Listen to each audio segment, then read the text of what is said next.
The year is 490 BC. A messenger stumbles into Athens, gasping for breath. Blood streaks his tunic. His words shatter the morning calm. Persians at Marathon, thousands of them.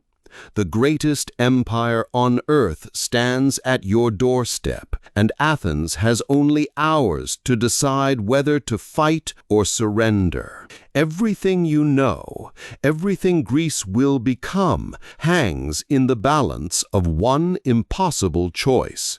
King Darius I of Persia sits on a throne that stretches from the Indus River to the Mediterranean Sea. His empire commands millions. His armies have crushed every opponent. Babylon, Egypt, Lydia, all kneel before the Persian king. Now Darius turns his gaze westward toward the Greek city-states, those insignificant specks on the edge of his world. He remembers Athens' aided rebels in Ionia. This insult demands punishment. The Persian war machine moves with terrifying efficiency. 600 ships cross the Aegean Sea, carrying an invasion force that ancient historians claim numbers in the tens of thousands. Modern scholars estimate 20 to 30,000 Persian infantry and cavalry. Against them, Athens can muster perhaps 10,000 hoplites. The math is brutal. The odds are impossible. Yet Athens refuses to bend the knee.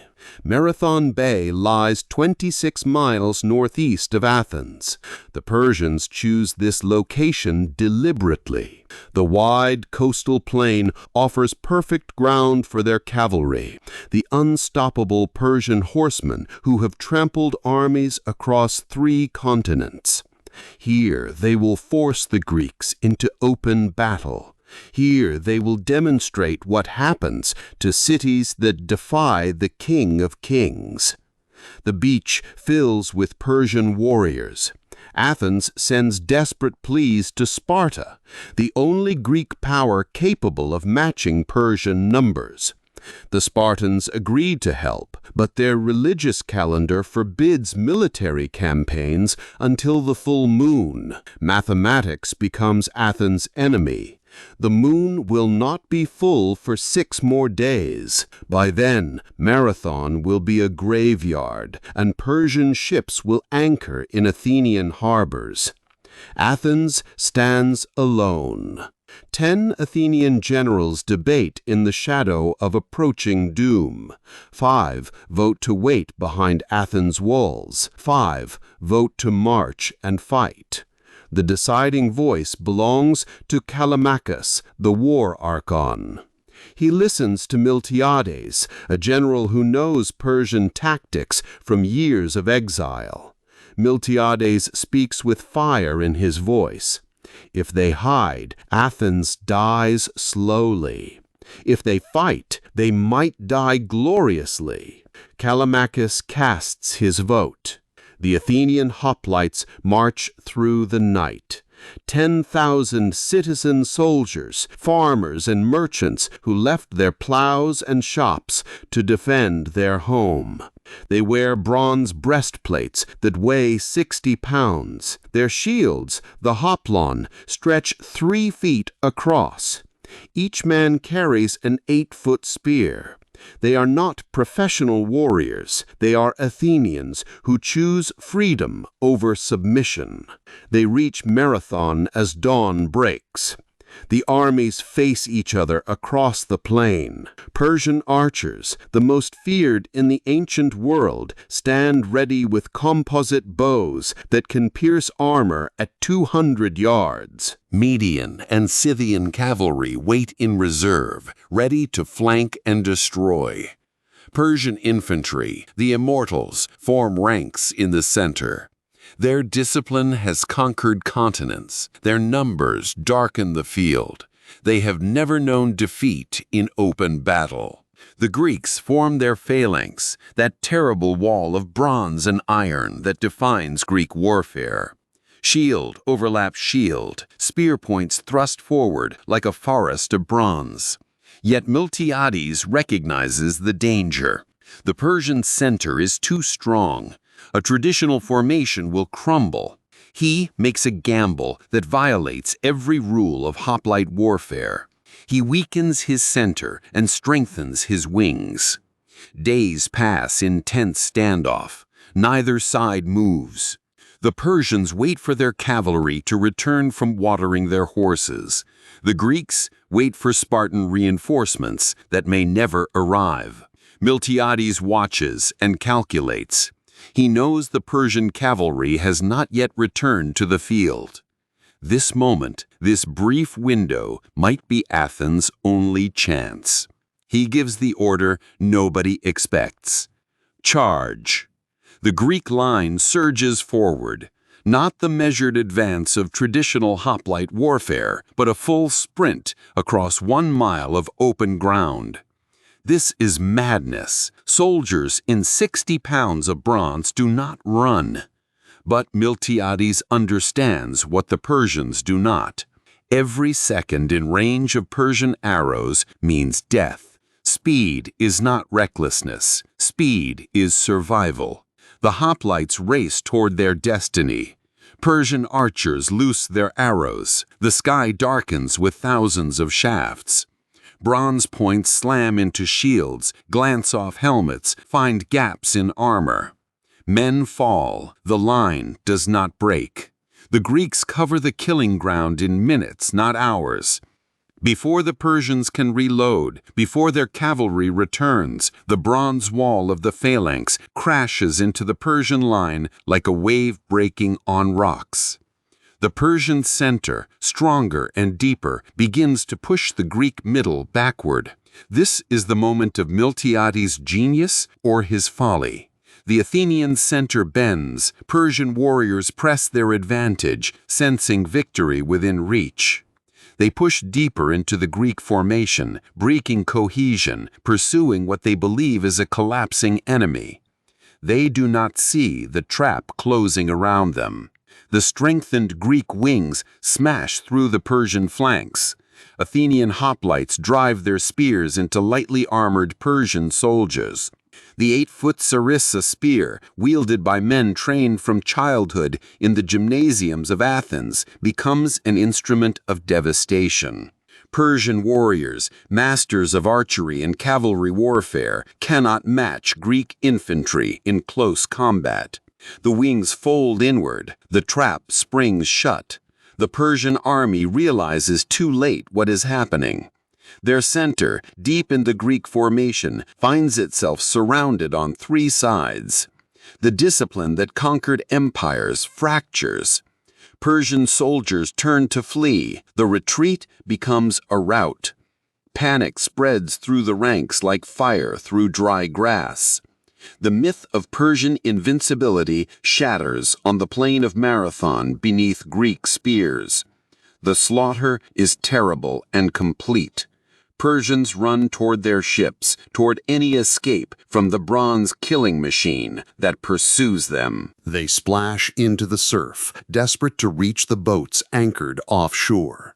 Greek hoplites follow them into the waves. The Mediterranean turns red. Ancient sources claim 6,400 Persians die on that beach. The Athenians lose 192 men. The battle ends, but the crisis continues. The Persian fleet, still numbering hundreds of ships, sails around Cape Sunion toward Athens. The city lies undefended. If the Persians reach Athens before the army returns, this victory means nothing. The Athenians face an impossible choice. They have just fought the most intense battle of their lives. Now they must run 26 miles in bronze armor. The hoplites march through burning afternoon heat. Their legs scream, their lungs burn. Blood from shallow wounds mixes with sweat and dust. They do not stop. They cannot stop. Athens depends on them. Mile after mile, they push their bodies beyond endurance. They reach Athens as the Persian fleet appears on the horizon. The Persians see Greek soldiers manning the walls. They turn away. One man does not march with the army. Phidippides, the messenger who ran to Sparta before the battle, now runs again. According to legend, he races from Marathon to Athens to announce the victory. He reaches the agora, gasps out a single word, victory, and collapses dead from exhaustion. 26 miles. The distance becomes immortal. Centuries later, the modern Olympic marathon honors his sacrifice. Darius I receives news of the defeat in his palace at Susa. For the first time, the Persian Empire has been stopped. These Greeks, these supposed barbarians on the edge of civilization, have accomplished what no army has done. They have defeated Persia in open battle. The king vows revenge. He will gather a force so vast that the Greeks cannot possibly resist. 10 years later, his son Xerxes will try. But 10 years is enough. In that decade, Athens builds the greatest navy the Mediterranean has ever seen. The silver mines at Laurion fund 200 warships. The democracy strengthens. The confidence gained at Marathon transforms Athens from a regional power into the defender of all Greece. When Xerxes invades with his millions, Athens is ready. Marathon buys the time that saves Greek civilization. The battle echoes through history in ways the soldiers who fought there could never imagine. Without Marathon, there is no Greek Golden Age. Without the Golden Age, no Socrates, no Plato, no Aristotle. No democracy as Athens practiced as it. No dramatic festivals, no Parthenon. The intellectual and cultural foundations of Western civilization trace their survival to one impossible morning when 10,000 Greeks refused to surrender. The Persian Empire recovers from its defeat at Marathon. It remains the greatest power on earth for another century, but something irreversible has changed. The myth of unstoppable Persian conquest lies broken on a beach in Greece. Small nations watching from the sidelines learn a dangerous lesson. Empires can be challenged. Tyranny can be resisted. Freedom, even when outnumbered 3-1, can win. Stand on the plain of Marathon today, and the ground still speaks. The burial mound of the 192 Athenian dead rises from the coastal plain. 2,500 years have passed. Empires have risen and fallen. The Persian Empire is dust. The Roman Empire is memory. But the idea born here survives. Freedom is worth dying for. 490 BC, 10,000 men face impossible odds and choose to fight. They could have surrendered. They could have fled. History turns on such choices.